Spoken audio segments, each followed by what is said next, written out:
Hello friends, welcome to tutorial mathematics by Raju sir. देखिए, आज हम पढ़ेंगे दो चर वाले रेखीय समीकरण। और दो चर वाले रेखीय समीकरण में हम लोग एक्सरसाइज 3.2 का सॉल्यूशन में क्वेश्चन नंबर दूसरा देखेंगे। यानी 3.2 में क्वेश्चन नंबर दूसरा।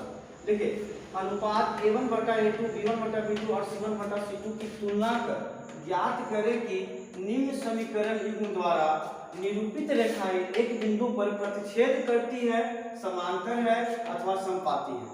यानी आपको चेक करके बताना है कि ये प्रतिच्छेदी है कि समांतर है कि समपाती है। देखिए, जो कह रहा है सिर्फ वही जवाब देना। कह रहा है कि प्रतिच्छेदी है कि समांतर है कि समपाती है। कैसे चेक करेंगे? तो यहाँ पर कह रहा है अनुपात a1 बटा a2 b1 बटा b2 और c1 बटा c2 की तुलना कर। मतलब a1 बटा a2 b1 बटा b2 और c1 बटा c2 की तुलना करके बताना है कि ये प्रतिच्छेदी है कि समांतर है कि समपाती है। हमको आंसर यही तीन को बताना है, प्रतिच्छेदी, समांतर और समपाती। तो देखिए, कहेंगे कि हम जानते हैं कि दिया हुआ यहाँ पे है कि a1 बटा a2 बराबर b1 बटा b2 बराबर c1 बटा c2। देखिए, दूसरा के पहला क्वेश्चन है, ये हम लिख लिए। अब a1 किसको कहते हैं, b1 किसको कहते हैं, c1 किसको कहते हैं, ध्यान। इसके पिछले भी क्लास में बता चुके थे, अभी भी बता रहे हैं। इसका देखिए, x के गुणक वाला को, ऊपर वाला को a1 कहते हैं, y के गुणक को हम लोग कहते हैं b1 और जो है इसको हम लोग क्या कहते हैं c1। देखिए, अगर ये बराबर की पट्टी रहता तो -1 होता, तभी हम इसको c1 मानते, कोई दिक्कत नहीं था, क्योंकि फिर ये भी पट्टी चल जाती थी, प्लस हो जाता, तो उससे कोई दिक्कत नहीं है। आप सीधा भी मान सकते हैं, कोई दिक्कत नहीं है। बराबर की पट्टी में रहेगा तो c1 मानिएगा। तो देखिए, इसके बाद अब ये इसको कहेंगे a2 और इसको कहेंगे b2 और ये आपका क्या हो जाएगा c2। देखिए, a2 का मान कितना है 7 है, b2 का मान 6 है और c2 का मान -9 है। ध्यान रखिएगा। देखिए, a1 गुणक वाला, x के गुणक वाला को a1, y के गुणक वाला को b1, ये लास्ट में जो है c1 कांस्टेंट। c मतलब लास्ट में अचर संख्या जो रहेगा वो आपका c का मान होगा। अब इसको बैठा दीजिए।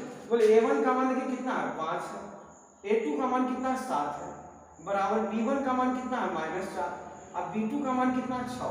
बताइए कि 5/7 के बराबर -4/6 होगा? नहीं होगा। यहाँ डज नॉट इक्वल। तो डज नॉट इक्वल आगे तो हम बताए थे कि चूंकि हम जानते हैं a1 बटा a2 does not equal to b1 बटा b2 क्या होता है। ये सब पिछले क्लास में हम आप लोग को बेसिक में बताए थे कि a1 बटा a2 does not equal to b1 बटा b2। इसको हम लोग क्या कहते हैं? प्रतिच्छेदी कहते हैं। क्या कहते हैं? प्रतिच्छेदी। और इसका क्या हल होता है? एक हल होता है। और इसका कौन समीकरण कहेंगे? अविरोधी समीकरण कहेंगे। इसका एक हल होता है, इसको अविरोधी समीकरण कहते हैं। ध्यान रखिएगा।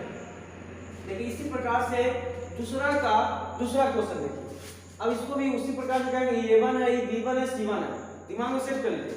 ये आपका a1 हो गया, ये b1 हो गया, क्या हो गया? c1 हो गया। ये a2 हो गया, b2 हो गया, क्या हो गया? c2 हो गया। तो कहेंगे कि चूंकि हम जानते हैं a1 बटा a2 बराबर b1 बटा b2 बराबर c1 बटा c2। आप चेक कर लीजिए, a1 का मान कितना है 9, a2 का मान कितना है 18 बराबर b1 का मान कितना है 3 और b2 का मान कितना है 6। देखिए, सब कटे रहते हैं, बराबर आ रहा है। और c1 का मान 12 और 24, c2 का मान कितना हो गया 24। काटिएगा, दूना में 18, 3 दूनी 6 और 12 दूनी 24। देखिए, तो तीनों बराबर आ जाएगा। 1/2 बराबर 1/2 बराबर 1/2। तो जब ये तीनों बराबर है तो कहेंगे ना कि चूंकि हम जानते हैं a1 बटा a2 बराबर b1 बटा b2 बराबर c1 बटा c2 क्या हो गया? ये समपाती हो गया। क्या हो गया? समपाती। और इसको हम लोग आश्रित समीकरण कहते हैं और इसका अनेक हल होता है। लेकिन हमको क्वेश्चन में सिर्फ कहता है कि प्रतिच्छेदी, समांतर, समपाती है। ये आपका आंसर हो गया। इसी प्रकार से इसका तीसरा क्वेश्चन खुद से बनाइएगा, ज्यादा अच्छा रहेगा। देख लीजिएगा चेक करके क्या आता है, किलो से कोई वो आ जाएगा। तो इस प्रकार से हम लोग देखेंगे। अगला तीसरा क्वेश्चन देखिए।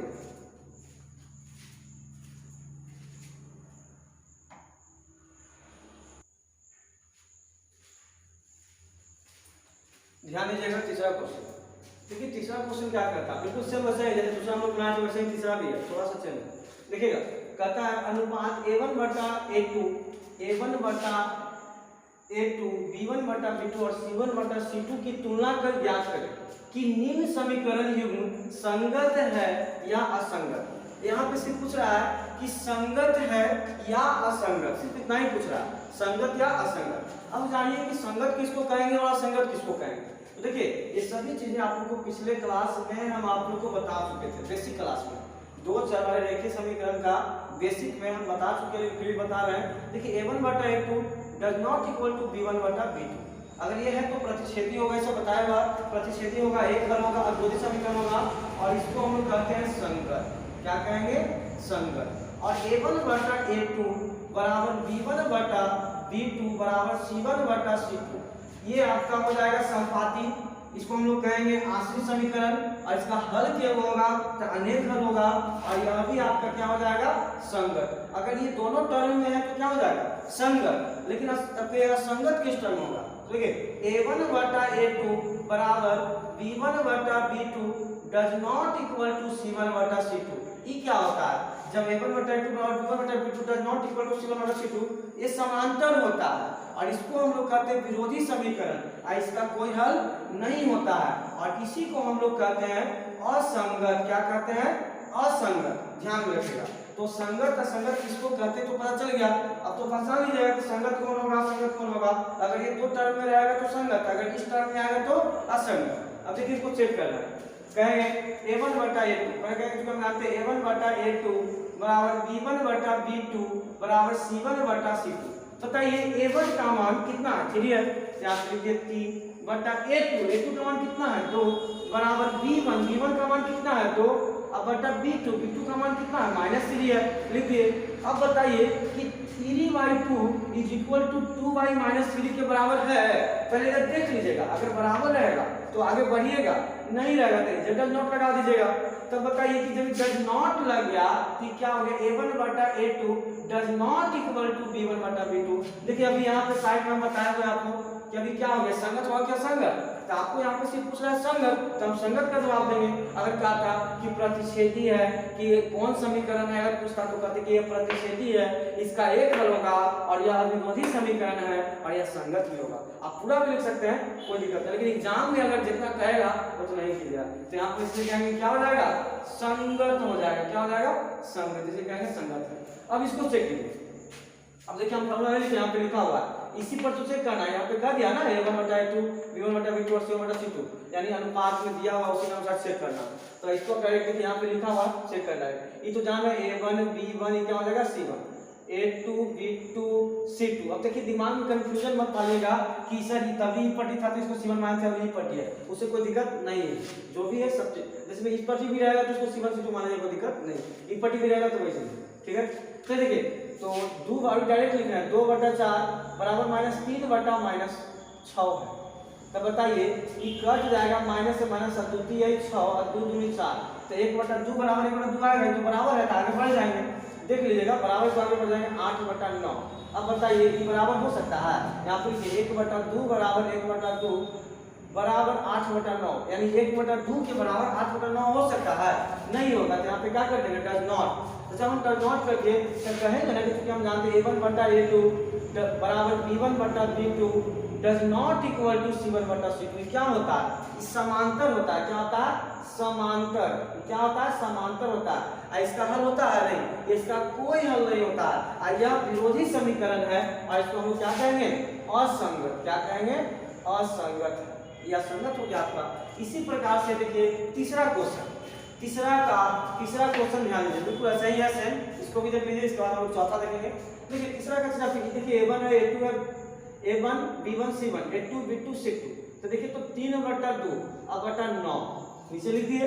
अब देखिए इसके नीचे कुछ नहीं था, एक जैसे a1 का मान हुआ नहीं, पूरा a1 का मान है, आइए a2 का मान, एक नीचे कुछ होता अपना मान से लिए होगा, भिन्न का भागा बन जाएगा, इसीलिए अब के बराबर। इसके बाद देखिए 5 बटा 3 अब बटा -10 बटा 1 लिख दिए। इसके बाद फिर देखिए बराबर 7 बटा 14।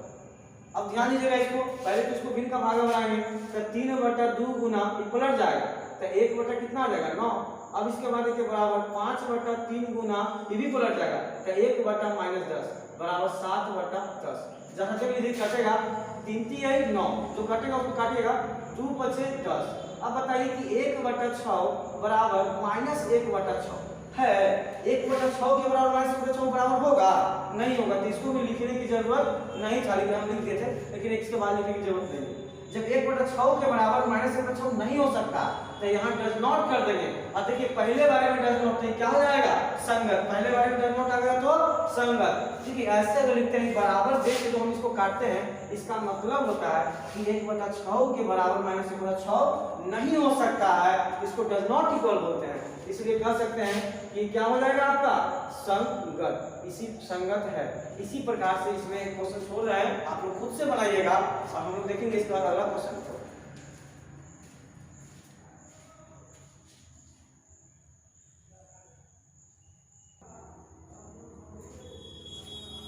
देखिए चौथा क्वेश्चन ध्यान दीजिएगा। चौथा क्वेश्चन क्या कहता है, तो देखिए कहता है कि निम्न रैखिक समीकरण के युग्म में कौन से युग्म, युग्म का मतलब जोड़ा होता है, कौन से युग्म संगत है या असंगत है। मतलब आपको चेक करके बताना है कि कौन सा समीकरण जो दो को जोड़ा दिया हुआ है ये कौन सा संगत है या असंगत है, ये आपको बताना है। फिर कहता है यदि संगत है तो ग्राफीय विधि से हल करें, असंगत है तो छोड़ दीजिए।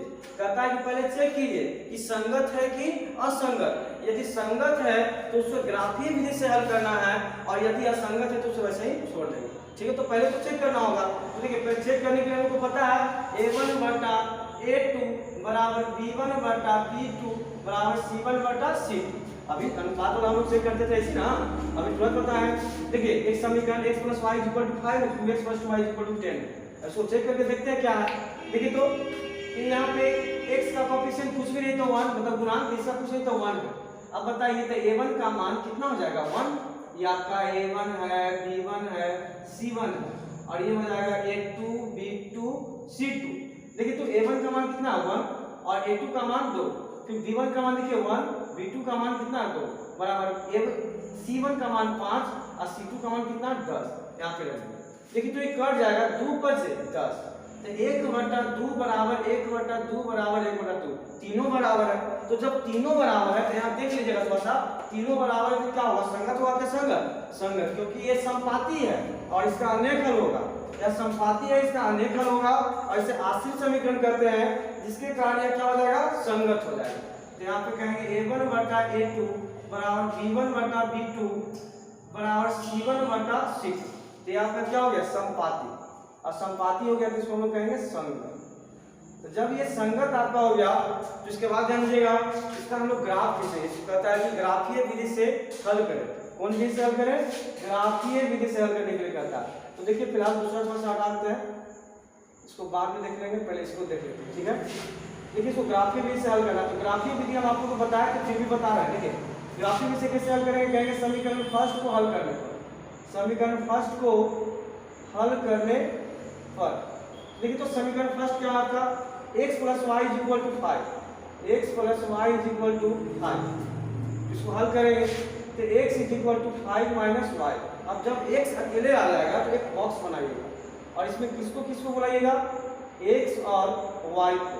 अब देखिए y की जगह पे कितना रखें, तो y की जगह पे हम 2 रखें, अपना मन से कुछ भी रख सकते हैं, 1 से लेकर 9 तक संख्या में कोई भी रख सकते हैं। जब हम 2 रखें तब 5 में से 2 घटेगा तो कितना रहेगा 3, और ये बदल लीजिएगा, एक ही संख्या दोबारा मत लीजिएगा। देखिए अभी 3 रखेंगे तो 5 में से 3 घटे कितना आ गया 2।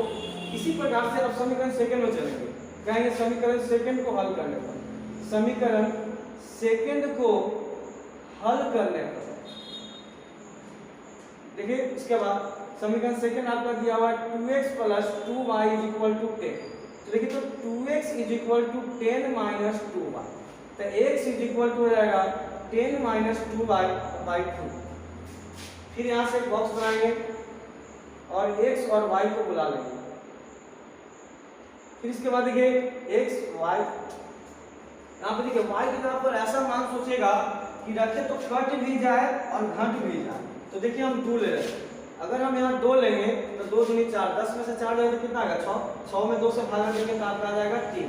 और देखिए अभी 3 ले रहे हैं तो 3 लेंगे तो 3 दूनी 6, 10 में से 6 जाएगा तो 4 और 4 को 2 से भागा देंगे तो 2, ये आपका आ गया। देखिए इसका ग्राफ ध्यान दीजिएगा, इसको x कहेंगे और इसको h', इसको y कहेंगे और इसको y'। ऐसा ही आपका तो ग्राफ का कॉपी रहेगा तो आराम से बन जाएगा। देखिए इधर माइनस में तो कोई संख्या नहीं है तो प्लस वाला कोई लीजिएगा, 1 2 3 4 5 6, फिर इधर से लीजिएगा 1 2 3 4 5 और इधर हो जाएगा आपका -1 और इधर -1। माइनस में नहीं है तो सिर्फ एक ही बोले के 10 आती है, बीच में ये आपका हो गया मूल बिंदु, ध्यान दें। अब देखिए यहाँ x = 3 और y = कितना है, तो x = 3 और y = 2। देखिए यहाँ पे आ जाएंगे और यहाँ पे 3 2 लिख देंगे। फिर देखिए x बराबर 2 और y बराबर कितना है 3, तो x बराबर 2 और y बराबर 3 इसके सामने आ जाएंगे और यहाँ से इसको मिला देंगे, यहाँ 2 और 3। फिर इसके बाद देखिए इसको पहले मिला देंगे। हम लोग को पता है कि ये समपाती है, तो जब समपाती है तो इसका जो ग्राफ है एक ही लाइन का है। ऐसा देख लीजिए, इसको ही बनाते हैं x बराबर 3 y बराबर 2, तो x बराबर 3 और y बराबर 2 यहीं पे आ गया। फिर देखिए x बराबर 2 और y बराबर कितना है 3, तो x बराबर 2 और y बराबर 3, देखिए एक ही लाइन पर आ गया ना, बिल्कुल सेम। तो यहाँ का समपाती का ग्राफ ऐसा ही होता है, ये समपाती था, क्या था समपाती, ऐसा हम बताया था आपको। और समपाती क्या हो जाता है, संगत हो जाता है, और संगत एक लाइन का ग्राफ इसका आ गया। इसी प्रकार से इसका दूसरा क्वेश्चन है, देख लीजिए, थोड़ा सा बताते हैं, जल्दीबाजी में चेक कर लीजिएगा। देखिए चौथा का जो दूसरा क्वेश्चन है वो आपका दिया हुआ है x minus y is equal to 8, और फिर आपका दिया हुआ है 3x minus 3y is equal to 16।